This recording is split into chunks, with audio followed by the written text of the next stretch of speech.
Welcome to the Embellish Podcast, where we like to talk about stories. We like to explore how embellishment makes a story better, how it allows us to connect more deeply with both the person telling the story and the subject of the story. Together we will explore people, products, and places that have a story to tell. We'll navigate through the truths, half-truths, and outright lies and decide if the truthiness even matters.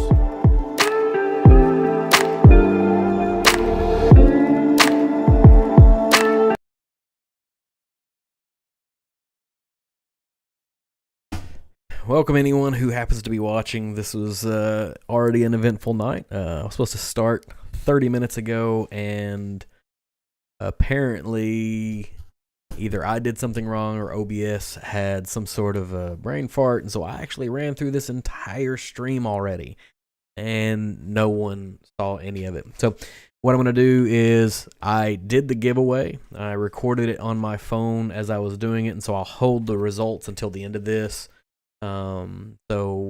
For those of you that are not following me on Instagram, I had reached 400 followers, which was kind of a milestone for me. I've tried to grow this as organically as possible. And whenever I hit 400, I decided I was going to give away a bottle to somebody who was in that group from 0 to 400. And then I have another bottle that's set back for the 0 to 500 group. So whoever got drawn tonight will get their opportunity to pick between either a Heaven Hill Green Label or a Weller Green Label, and whatever they don't pick will be available for the 0 to 500. So all of the folks that are in the first round will also be in the second round. They'll just be competing with 100 extra folks. So I appreciate everybody who's given an opportunity to follow me. Beyond that, kind of a tangential note, I was having a conversation via direct messages with Ian, who goes by Barrel Proof Nerd, I believe, on Instagram. His wife is also Female Whiskey Society, which is what I'll steal a term from the guys at the Chill Filtered podcast. And they have this term called entry buzz. And so they drink something on their way to start the episode. And so I'm doing that with a Female Whiskey Society 3-quart single barrel bourbon pick. If you have an opportunity, it's got this nice label. This one goes to 11 if you're into 80s mockumentaries about rock bands. It's a good one for that. The bottle is fantastic. I had a chance to try it before it was for sale, and it was good enough that I wanted to buy 2. I have a second one saved that I'm going to gift to somebody else. Quite sure if you reach out to her, they may still have some. They'll find a way to be able to allow you to enjoy this as well. So that's what I'm starting with. But I was joking with her husband about the fact that you only have 400 followers. I get these emails and messages all the time about trying to purchase followers on Instagram. Luckily, the lowest threshold is 1,000 followers. So if you have less than 1,000, odds are they're organic. If you have more than 1,000, there's a chance that you've bought some. But I would, suspect that's probably not the case. But realistically, this tiny podcast, all of the followers that I have are followers that are legitimate, and so I'll take that. If you get a chance, hit the subscribe button on YouTube here, or go out to a podcast platform, subscribe there. All of the things that were probably said in the pre-roll video. I haven't listened to that in quite some time. So we'll get into the nuts and bolts of this. And Cliff, absolutely thank you for being here tonight in the chat. I will give a spoiler. You didn't win. Sorry. You will obviously be in the next one. And then what I'm probably going to do is at the end of the year, I'm going to select a different bottle, and I'm probably going to give one away to the folks that interact with me on a regular basis the most on my Instagram platform at this point. And that'll be more of it's not going to be like a public giveaway. I just, I have the ability to track who does what. That sounds super big brother. That's not what I'm after. People who comment, people who share things, people who interact, the folks that are the real ones, as you might say, kind of toss their name in a hat and see what comes out and give something away, because I truly appreciate that. There are, there are people that are just watching. There are people that are, actively participating in this. So we'll get started. I think based off of what happened in the first round of doing this, it'll probably take about 15 to 20 minutes to get through what this episode is about. And so some of the things that I'll say are going to be rehashed from I've already introduced you guys to, but this will be like the clean audio portion of what I'm going to cut out later on and put into a podcast for iTunes or Overcast or whatever the platform you happen to use is. So here we go. A little bit of pre-episode housekeeping. I've started live streaming on YouTube just for giggles. On Wednesday nights, I took to the video waves to talk about my experience at the Kentucky Bourbon Festival. And if you haven't a chance, go back and listen to that one. This podcast releases on a bi-weekly or bi-monthly or whichever one is right there. I never can remember if it's bi-weekly or bi-monthly. It's every 2 weeks.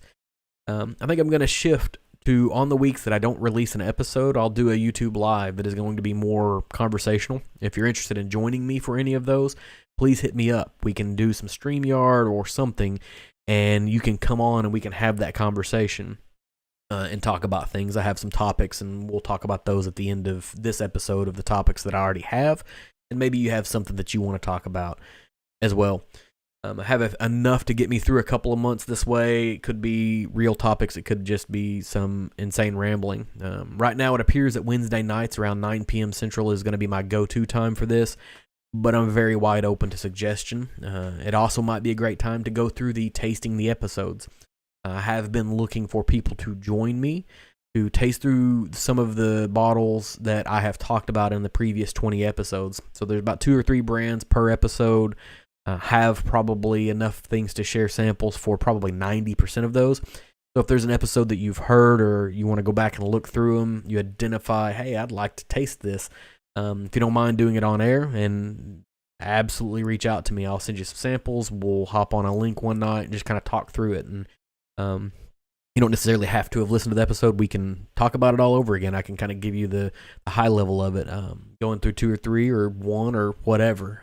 Just kind of run back through it and see what you've got. And if you have anything, obviously hit me up. You can leave a comment here on YouTube. You can go to my website at embellishpod.com.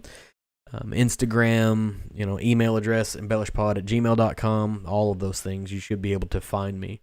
I'm going to try to do an audio and video recording of each episode so I can cut out an audio version for mobile listeners and a video version for the folks that are like me and they just let YouTube run while they're at work. And so I might be biting off a bit much to swallow in this, but we'll run it until I can't run it anymore, and then I'll stop and do something different. Growing up in Kentucky, there's only one type of whiskey, and it has an E in it unless your name is Maker's Mark. And it has a legal definition because it is bourbon. And all bourbon is whiskey, but not all whiskey is bourbon. And that's legally the truth, but it wasn't always. Standards of identity in the United States ensure that this particular appellation of whiskey is relatively similar no matter what you buy. It also ensures that bad actors can't come into play and color some pure grain alcohol and add some flavor to it and call it bourbon. It would be nice to say that this is a new concept that we developed here, but it's not really the case. And maybe we formalized the identity idea from a legal standpoint, but in the past it's been a standard. Once I got a little older, I learned about rye, which could be a sibling to the bourbon version of whiskey. But then there's Scotch, and Scotch is like a third cousin twice removed to early American whiskey concepts. It similarly has standards of identity, ensuring production methodologies that became formalized sometime in the 80s, and then they revisited it in the mid-2000s. There are a host of other whiskey versions, some regulated and some not, yet that they are left out there for the rest of us to explore. Today's episode is going to be an exercise in exploring some of these spirits. Last week we talked about whiskey that wasn't bourbon, and we're going to do that yet again today. During the pandemic, like many other folks, I began quarantine spending, increasing my collection of bourbon, home office supplies, mail order toilet paper, air filters, bulk flour, you name it. Amazon drivers were delivering it here. At some point, I identified that I needed to differentiate my whiskey collection a little bit. Decided to buy some Scotch and Japanese whiskey. I didn't know anything about Japanese whiskey, but I poked around the internet for about 7 minutes and immediately became an expert in Japanese whiskey. Luckily, around the same time, standards of identity were being implemented to what Japanese whiskey means. I'd heard the name Nika in a ton of blogs and podcasts, so it must be at bare minimum a fair offering of the spirit, and when I looked on the internet, I came across Nika coffee grain whiskey. I knew about coffee stills, and what they do for distillation, but I didn't immediately click in my brain that the coffee still and the coffee grain whiskey were related. Its name sounded more like a coffee or of the hot beverage type, and I needed something that was not American and not Scotch, and it wasn't too expensive. Very not like me, I just made a blind purchase. After the fact, I poked around and I figured out what Nika standard offerings are, and they're probably similar to a Jim Beam white label of the Japanese whiskey world. Historical John was pretty spot on in finding a fair offering to put on my shelf to represent a standard of Japanese whiskey. Nika has been around since the 40s and is largely a Japanese whiskey, an attempt to recreate Scotch whiskey. So much so that the founder of the distillery company that produces Nika traveled to Scotland to learn the process of distilling in the early 1900s. These early attempts to create a clone of Scotch have been molded over time to adopt some sense of locality. Mizunara oak, regional climate, and a focus on the refinement of a product over consistency of flavor are all areas to help somewhat differentiate Scotch from Japanese whiskey.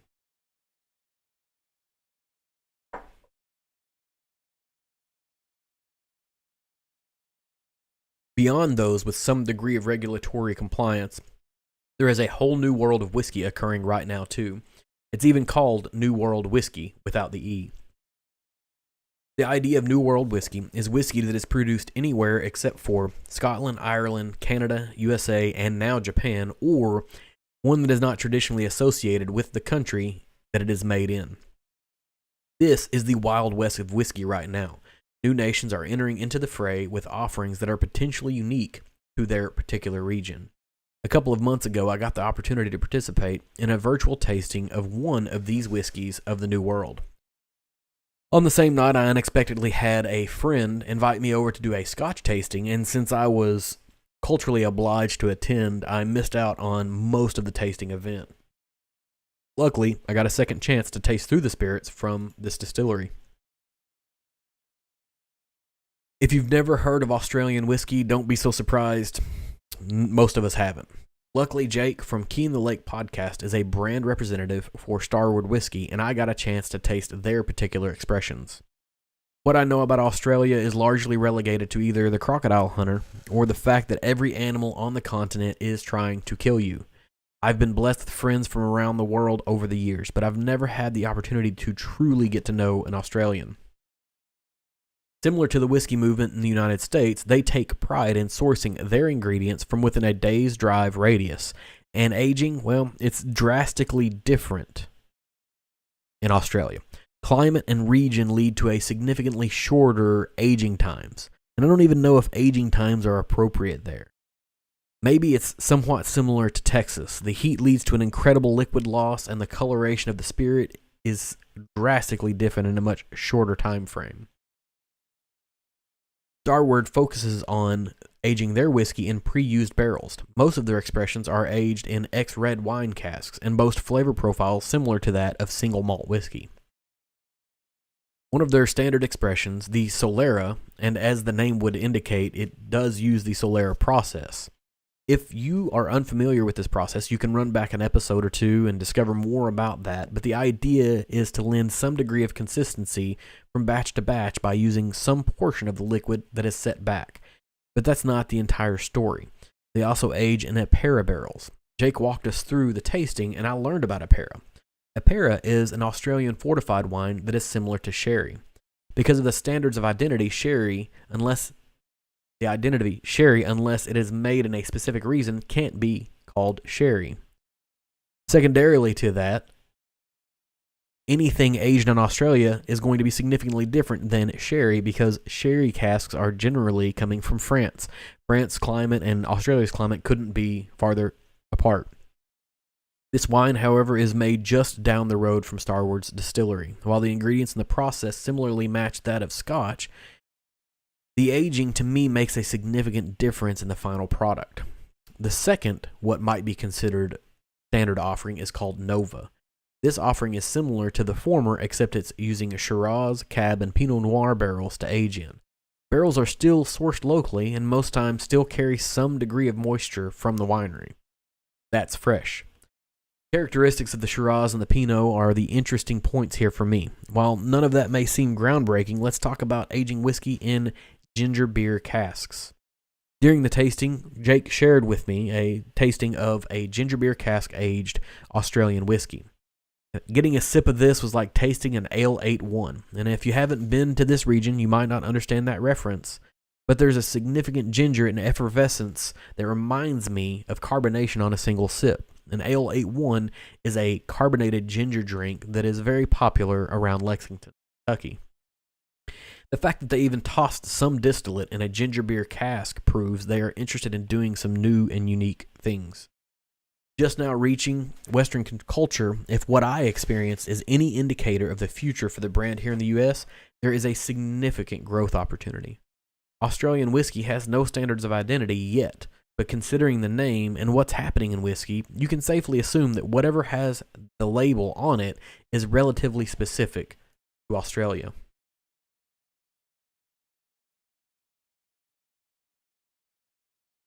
Still hanging in there, Cliff. Thank you.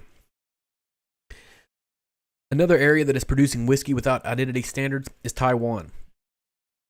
Taiwan is the third largest consumer of malt whiskey, and considering its size, it might be a little surprising.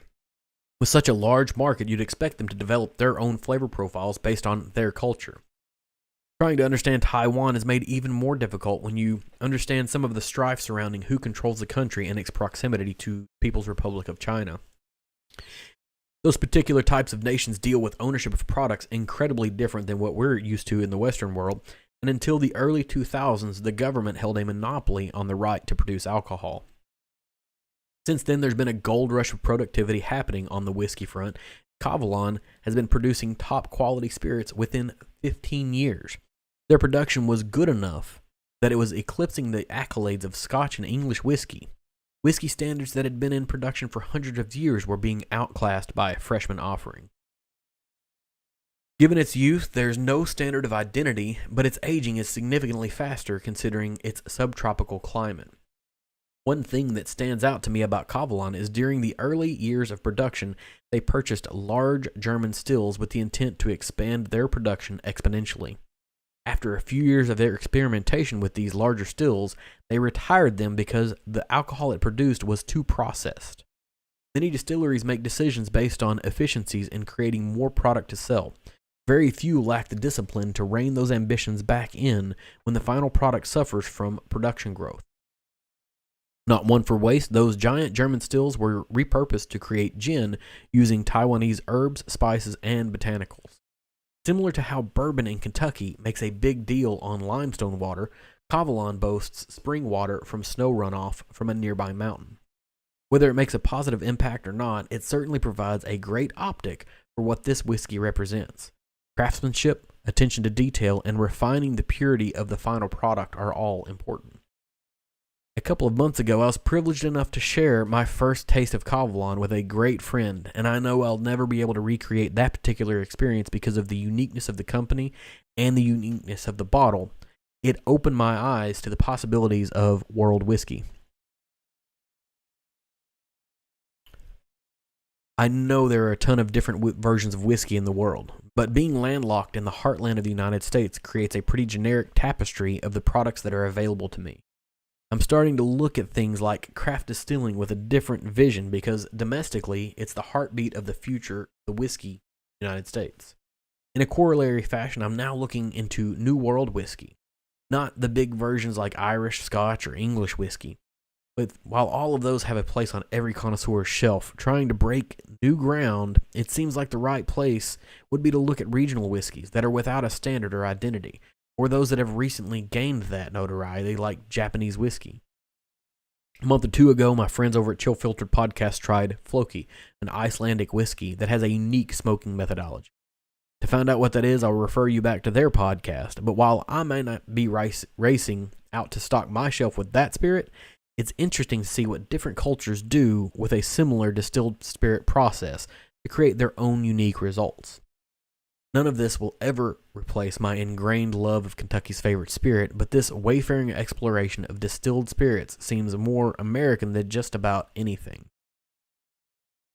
Feeling the urge to explore just a little bit further. I'll never forget whenever I was a child, my cousins and I used to spend a great deal of time playing in the woods. We were exploring. On more than one occasion, I found myself trying to urge our group on because something exciting might be just over the next hill or around the next corner. It might be a part of my identity. So this is your chance to join me on this journey.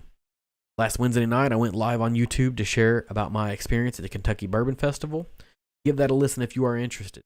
Beyond that, I'm going to continue running a YouTube live every Wednesday that my calendar allows for. Some weeks I'll talk about a hot take type topic, and others I might just taste through some of the brands that I've talked about in several of my episodes. If you are interested in participating in that, you can reach me at Instagram, on my website at embellishpod.com, on YouTube, embellishpod@gmail.com.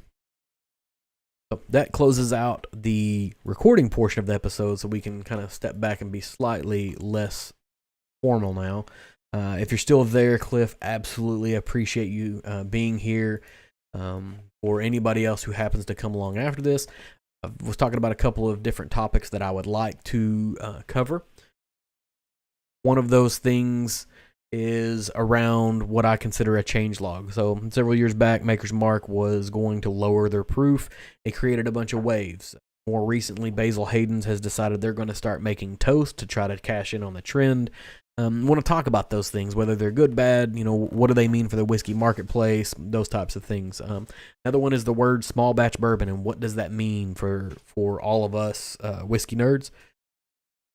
Water, which seems like a pretty basic topic.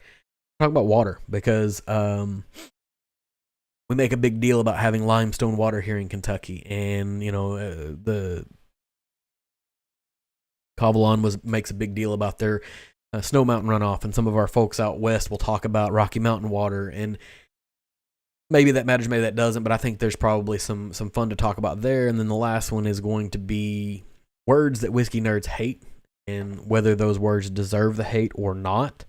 I think that'll be a fun conversation to have. As I close out the episode, I'll close out the episode for the second time, considering I did this once and then actually didn't go live. While I was at the Kentucky Bourbon Festival, I got the opportunity to try a bunch of different things, and I had been eyeballing one specifically. There's a company called Proof and Wood, and all they do, I believe they're non-distilling producer. A guy named Dave Schmeier runs. They have a Polish whiskey, and so given the context of a World Whiskeys episode, I was like, I'm gonna have that on hand tonight. But I've been on the fence about buying it, and so while I was at the Kentucky Bourbon Festival, I had an opportunity to try it. The folks at their booth were incredibly friendly, gave me some great contact information to be able to source a bottle, because it's obviously not available to me here locally in far western reaches of the state of Kentucky. But if you get an opportunity, you find it online, absolutely search out some Proof and Wood Polish whiskey here. Let's see. This. Never going to focus. There it is. Proof and Wood Polish whiskey, 105 proof. Absolutely fantastic. It's a good rye. Calling it a unique whiskey, I think Polish rye is probably relatively common, but it is a delicious spirit. I think that's all I've got for tonight. So I'm going to hit the outro for this. Absolutely reach out to me if you're interested in joining me for one of these episodes. We can taste some stuff and talk about things and just talk. Yeah. I appreciate you. Thanks for listening to the Embellish Podcast. If you like what you heard, make sure to subscribe. Check out our website at embellishpod.com and follow us on social media at Instagram and Twitter to keep up with what we have going on. If you have an idea about a story we should talk about, send it to us at embellishpod@gmail.com. And remember, whether famous or infamous, a good story mixed with a touch of embellishment makes the food you ate, the drink you drank, and the places you visited just a little more memorable.